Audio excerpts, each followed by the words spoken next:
Oke, salam dan salam sejahtera, dan pencerahan saya berkenaan dengan kenyataan yang dikeluarkan di media ini, yaitu Ismail dalam dilema lepas Najib masuk penjara. Itu kata penganalisis, tetapi pada pandangan saya ini adalah strategi politik yang mana dalaman UMNO kita tahu sebelum ini pun kita dah dengar UMNO ni berpecah 2-3 di dalamnya, tapi dinafikan oleh mereka. Ini biasalah dalaman parti, sama juga parti saya. Dulu orang kata berpecah sana berpecah sini, tetapi kita ada dalaman parti yang kita tahu ada kumpulan ni, kumpulan A, kumpulan B. Tapi di media memanglah kita akan ceritakan yang macam ni, macam tu, macam ni. Jadi itu hakikatnya.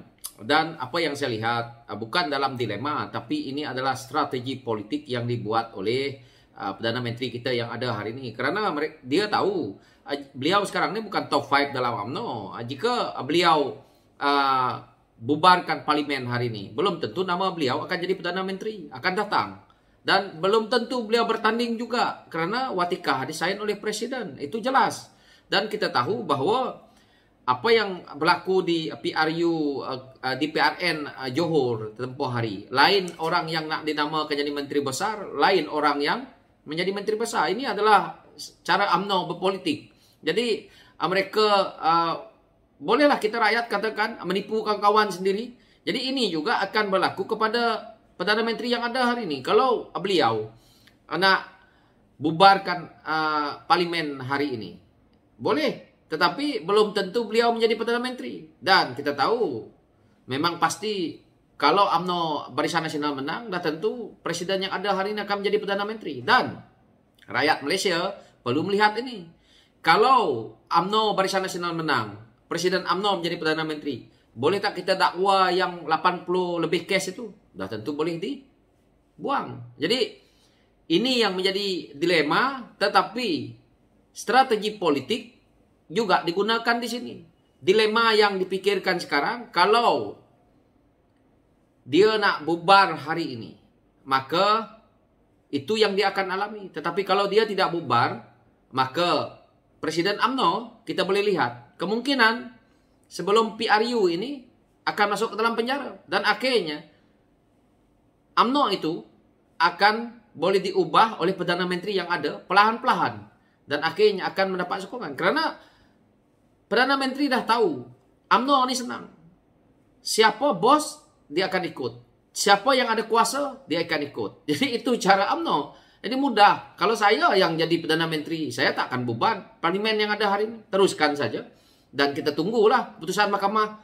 Jika mereka ini sekarang ni tarik tali dalam tepung lah. Jadi kalau siapa yang, kalau betul sehingga sampai ke akhirnya ni nanti, Presiden UMNO belum didakwa ataupun tak dapat selesaikan kes mahkamah ini, maka beliau kena reda lah. Tetapi untuk hari ini, beliau kalau letak jawatan, atau bukan letak jawatan, kalau bubar parlimen, memang habislah. Jadi itulah ceritanya. Itu yang mereka buat, percaturan yang UMNO buat hari ini adalah harapan dia bubar. Dan ramai yang sekarang ini kita tahu, yang mana kita katakan mereka yang terjebak dengan kes rasuah, skandal-skandal yang besar ni, mungkin boleh terlepas. Kerana ini yang rakyat lihat selama ini. Bagaimana Datuk Seri Najib menjadi Perdana Menteri? Apabila kita melihat orang yang menjadi peguam beliau untuk mewakili Datuk Seri Najib adalah peguam negara yang dilantik oleh Najib. Yang mana peguam beliau ini telah pun mengheret Datuk Seri Anwar Ibrahim ke penjara. Kalau kita rakyat lihat, ini kan satu penipuan politik namanya. Kenapa hari ini orang itu juga ikut juga terlibat dalam 1MDB, terlibat juga dengan isu yang kita dengar. Ini adalah peguam negara. Jadi apabila peguam negara daripada PH Tan Sri Tommy Thomas pula dipertikaikan, tetapi tak ada juga saman yang ahli-ahli UMNO ni berani buat kepada Tommy Thomas ni, yang berani cuma di media sosial macam ni. Jadi mereka ni hangat-hangat saja, tetapi tidak berani. Hanya cakap saja, cakap politik, kempen politik, seperti mana presiden mereka. Itulah caranya. Lepas tu dia cakap DAP, cakap Rafizi sekarang. Kerana mereka dah takut. Saya rasa gelombang rakyat lepas ini akan lihat ke arah ini. Kecuali kalau yang betul-betul totok lah. Tapi kalau rakyat yang melihat ke depan, memang mereka tolak lah. Jadi kekuatan mereka itu sekarang ini bukan berada di presiden pun, cuma yang ada pada presiden hari ini karena mereka takut. Karena watikah ada di presiden. Jadi mereka pikir kalau bubar parlimen, kalau tak bodek presiden, habis.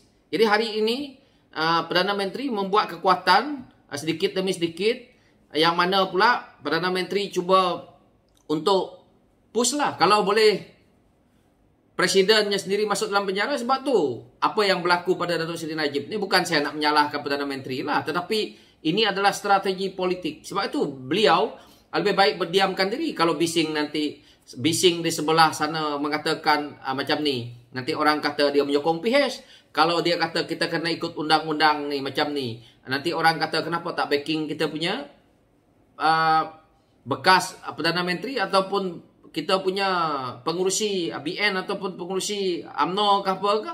Jadi beliau pun terpaksa berada di garisan tengah untuk menenangkan hati rakyat, dan pelan-pelan mereka-mereka yang jadi ketua-ketua penyambun ni sumbat dulu.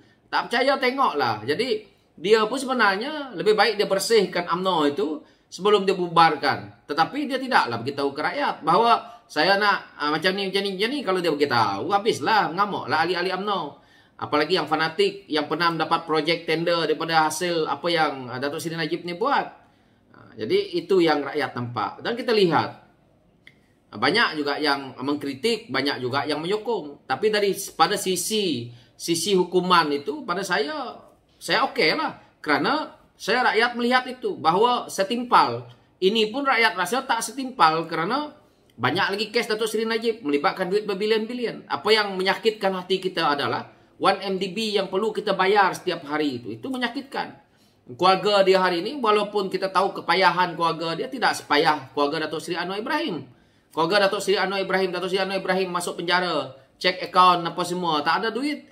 Tapi keluarga Anwar hari ini, keluarga Najib hari ini, kita tengok datang ke mahkamah pun seperti anak seorang raja apa semua.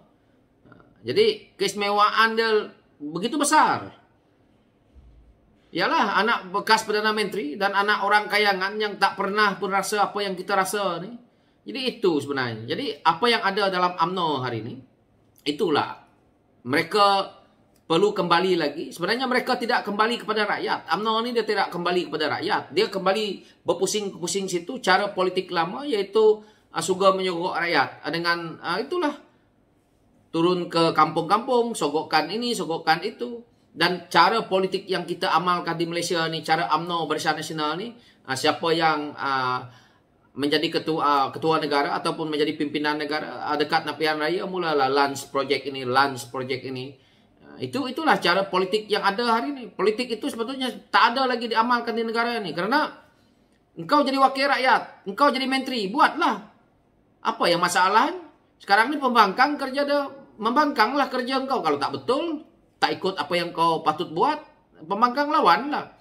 Tetapi apa yang menteri kita buat hari ini, di luar jangkaan kita sebagai rakyat Malaysia, sebagai orang yang melihat politik ini, yang mana mereka gunakan kekuasaan mereka ini untuk mereka mendapatkan sokongan daripada rakyat, untuk membeli sokongan daripada rakyat. Jadi tidak ada manfaat pun kepada rakyat. Itu pandangan saya berkenaan dengan isu ini. So sekian, terima kasih. Thank you.